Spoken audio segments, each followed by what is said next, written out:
Ketua Dewan Pembina Partai Golkar Abu Rizal Bakri memberi bocoran jika Jokowi ingin menjadi ketua umum, syarat minimal menjadi pengurus selama 5 tahun harus diubah. Mungkinkah Partai Golkar mengubah syarat ketua umum parpol demi Jokowi? Kami diskusikan bersama dengan para narasumber. Bergabung saat ini anggota Dewan Pakar Partai Golkar Ridwan Hisyam dan Direktur Eksekutif Parameter Politik Indonesia Adi Prayitno. Selamat sore semuanya, apa kabar? Selamat sore. Terima kasih seluruhnya sudah hadir dalam diskusi kami kali ini. Pak Ridwan, mengutip pernyataan Pak Abu Rizal Bakri, bisa saja ADART itu diubah kalau dari pengurus daerahnya setuju. Sejauh ini sudah ada suara belum dari pengurus daerah untuk mengubah ADART itu? Spesifik soal syarat ketua umum itu. Jadi begini ya, Golkar itu partai terbuka, jadi semua sudah bisa, tidak ada masalah.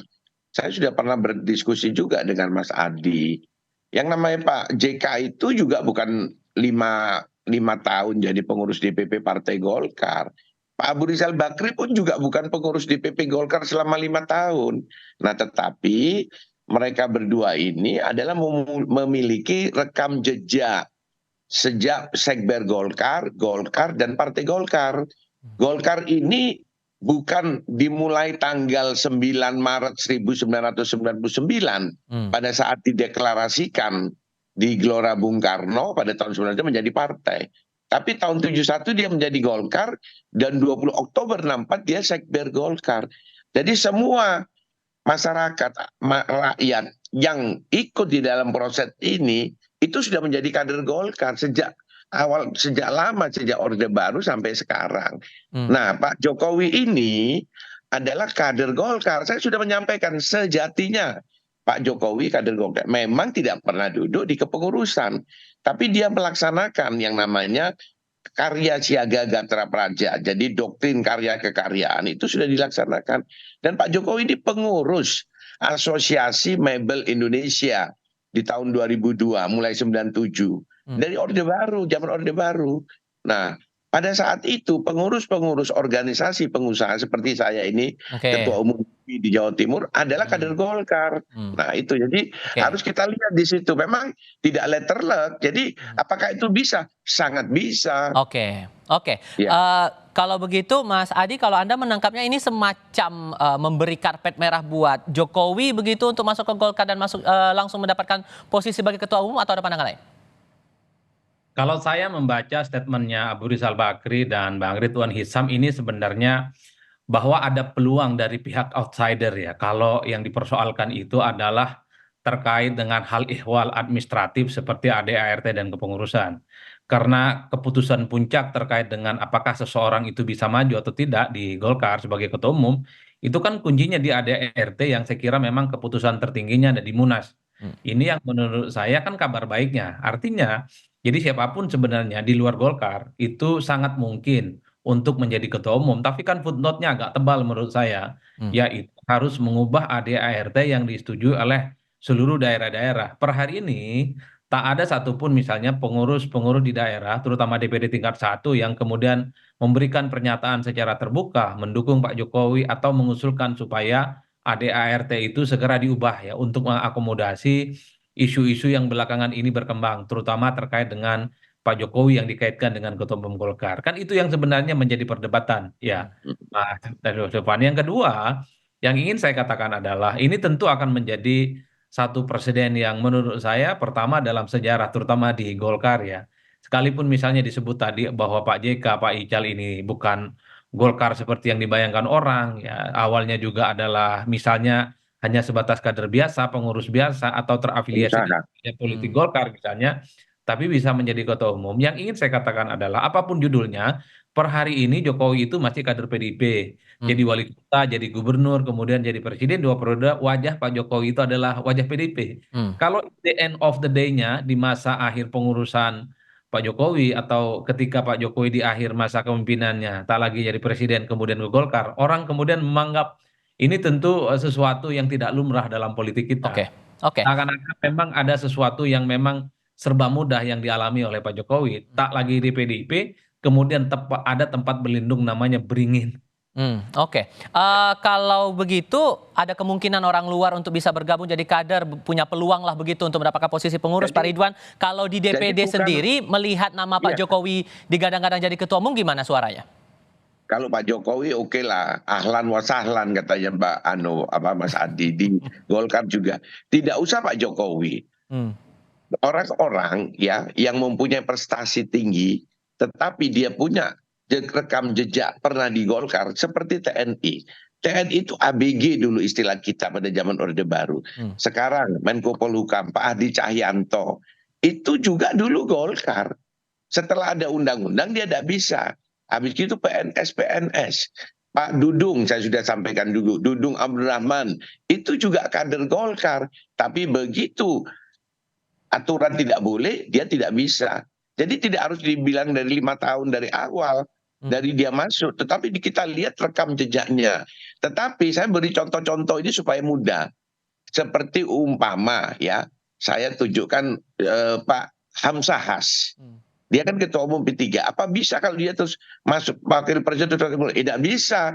Karena Pak Hamzah Has dia punya rekam jejak di Golkar. Jadi tidak semua orang masuk, Mas Adi. Jadi orang harus ada rekam jejaknya, dia di awal itu harus Golkar, terus berprestasi, dan dia membutuhkan atau didukung oleh Golkar, masuk, ya kita hitung, kita lihatlah di sana bahwa, oh memang bisa ini menguntungkan buat Partai Golkar. Tapi kalau dari pengurus daerah sendiri mendengar nama Jokowi ini masuk ke Golkar, itu gimana responnya?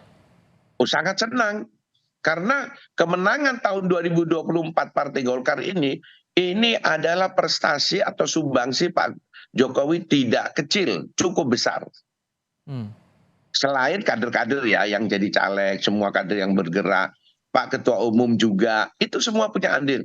Tapi menurut saya yang terbesar adalah Pak Jokowi memberikan situasi kondusif agar Golkar bisa berkembang. Ini prestasi yang sangat sumbangsi Pak Jokowi yang sangat besar kepada Partai Golkar. Makanya saya sampaikan, Pak Jokowi itu sejak 2015 sudah Golkar. Kabinetnya pun juga diberi nama Kabinet Golkar. Kabinet kerja. Kak, kalau begitu tadi dengan penjelasan yang disampaikan Pak Ridwan tadi, Mas Adi, keuntungan secara politiknya apalagi nih yang didapatkan Golkar kalau terjadi Jokowi bergabung ke Golkar dan dapat posisi Ketua Umum?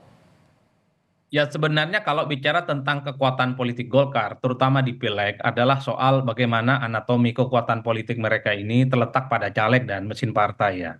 Di 2019 yang lalu ketika Golkar tidak punya jagoan internal baik di Capres ataupun Copres, konversi suaranya di DPR itu kan masih bisa melampaui Gerindra, sekalipun selisihnya tidak jauh ya. Jadi sebenarnya kalau Golkar pada level pileg ya tidak akan pernah terlempar dari 3 besar dan bahkan dalam banyak hal selalu menjadi runner up gitu ya. Tapi kalau bicara tentang Pilpres memang belum ada figur kunci dan belum figur sentral yang kemudian membuat Golkar ini belum keluar dalam tanda kutip ya dari kutukan politik tidak punya kader untuk bisa maju dalam konteks Pilpres. Nah, pertanyaannya adalah kalau Pak Jokowi jadi ketua umum Golkar, untuk apa? Kalau bicara tentang pileg ya saya kira Golkar sudah teruji dan sudah kuat. Tanpa Pak Jokowi pun sebenarnya 2019 Golkar itu runner up kan kira-kira begitu. Apakah Pak Jokowi bisa lagi maju untuk Pilpres? Kan undang-undang sudah membatasi haram hukumnya siapapun untuk maju untuk yang ketiga kalinya. Ini yang sepertinya sedang dikalkulasi betul. Apa faedahnya, apa untungnya kalau Pak Jokowi betul menjadi ketua umum Golkar? Bagi saya Pak Jokowi ini ya sudah bukan menjadi suatu hal yang penting setelah tak lagi menjadi presiden di 20 Oktober nanti. Ya kalau mau sebenarnya ada yang lebih realistis adalah Gibran Rakabuming Raka. Saat ini adalah kemungkinan jadi wapres, masih muda, napas politiknya cukup panjang. Dan sangat mungkin misalnya kalau karir politiknya moncer, punya nama besar dan menjadi magnet di kalangan anak muda. Tapi penegasan saya satu hal ya, Golkar ini apapun judulnya adalah partai besar. Bukan partai kecil yang begitu gampang memberikan karpet kuning kepada siapapun di negara ini. Bagi saya yang melihat politik dari jauh, rasa-rasanya sulit gitu ya. Membayangkan Golkar itu kemudian dipimpin oleh orang misalnya yang selama ini tidak terindikasi bagian dari Golkar. Kalau partai yang kecil, ya saya kira mungkin ya agak gampang bisa dilihat, mungkin bisa diikuti oleh kader-kader eksternal yang bukan menjadi kader mereka. Per hari ini belum ada saya mendengar DPD 1 di Golkar itu yang misalnya speak up secara lantang mengusulkan Pak Jokowi untuk jadi ketum dan mengusulkan untuk mengubah ADRT. Belum ada ke arah itu. Atas perspektif Mas Adi ini gimana meresponnya Pak Ridwan? Ya memang kalau sekarang yang punya suara mensuarakan itu istilahnya salah program, dia tidak tahu ADART. Kalau saya ini adalah bukan posisi di Dewan Pimpinan Pusat, saya Dewan Pakarnya. Nah, nanti pada saatnya Desember barulah itu disuarakan. Toh kita juga belum melihat Pak Jokowi apakah bersedia apa tidak. Contoh yang paling gampang. Keputusan Munas Golkar itu adalah calon presiden Golkar adalah Airlangga Hartarto. 5 menit terakhir berubah karena sudah waktunya diputuskan. Jadi bisa saja keputusan itu berubah pada saatnya. Jadi kalau sekarang belum saatnya. Tapi kalau Makanya peluang syarat aturan di ART yang masalah syarat ketua umum itu masih bisa berpeluang berubah atau enggak tuh? Ya sangat bisa, kan sudah ada 2 contoh saya kasih tahu. Pada saat Pak Abu Rizal Bakri, Pak Abu Rizal Bakri adalah ketua Dewan Pembina Soksi, yaitu ormas pendiri Golkar. Nah Pak JK, yaitu dari Sekber Golkar. Semua ada rekam jejaknya. Nah Pak Jokowi rekam jejaknya di Asosiasi Pengusaha yang namanya Asmindo. Nah itulah saya sampaikan bahwa Pak Jokowi punya rekam jejak. Nah ADART-nya saja nanti disesuaikan kapan, disesuaikan pada saatnya. Nah saatnya kapan? Ya pada saat Munas. Munas itu. Kalau sekarang ya nanti diolah-olah nanti. Saya ini kan menyuarakan supaya masyarakat luas ini tahu, oh inilah Golkar ini partai terbuka. Saya kemarin pulang ke Jawa Timur, banyak kawan-kawan saya itu yang pindah-pindah partai, dulunya kader saya di Golkar, minta kembali semua. Ternyata Golkar yang paling bagus, Pak Ketua, dia bilang gitu. Iya. Terakhir Mas Adi, singkat saja, apa catatan Anda dengan isu ini? Masih ditutup audionya Mas Adi, mohon maaf. Ada 4 hal saya kira ya. Pertama kalau soal terkait dengan Jokowi jadi ketua umum Golkar. Pertama tentu harus ada aspirasi dari DPD Golkar khususnya DPD tingkat 1 untuk mengubah ADART yang saya sebut tadi belum ada hilal yang mengarah ke situ. Yang kedua, kalau ADART-nya ini kemudian diubah, pertanyaannya adalah Pak Jokowi ini kan belum ya menyatakan statement ataupun gestur ketertarikannya untuk menjadi bagian dari Golkar. Nah, yang ketiga, kalau ada Munaslup atau Munas dipercepat sebelum bulan Oktober, rasa-rasanya kesempatan Pak Jokowi untuk menjadi bagian dari Golkar, ketum misalnya, itu cukup terbuka. Karena kalau dilaksanakan sebelum Oktober, status Pak Jokowi masih presiden yang saya kira posisinya cukup powerful. Tapi kalau Munas itu on schedule dilaksanakan pada Desember, sesuai dengan timeline yang sudah ada, rasa-rasanya agak sulit bagi Jokowi untuk menjadi dari Golkar, apalagi untuk posisi ketum. Saya hanya bisa menerowong sampai di situ. Tapi Bang Ridwan kita bisa memberikan bocoran-bocoran halus kepada kita. Itu dia yang masih bergantung pada dinamika politik ya sekarang. Terima kasih banyak Pak Ridwan Hisyam dan Mas Adi Praetno sudah berdiskusi bersama kami kali ini. Selamat sore semuanya.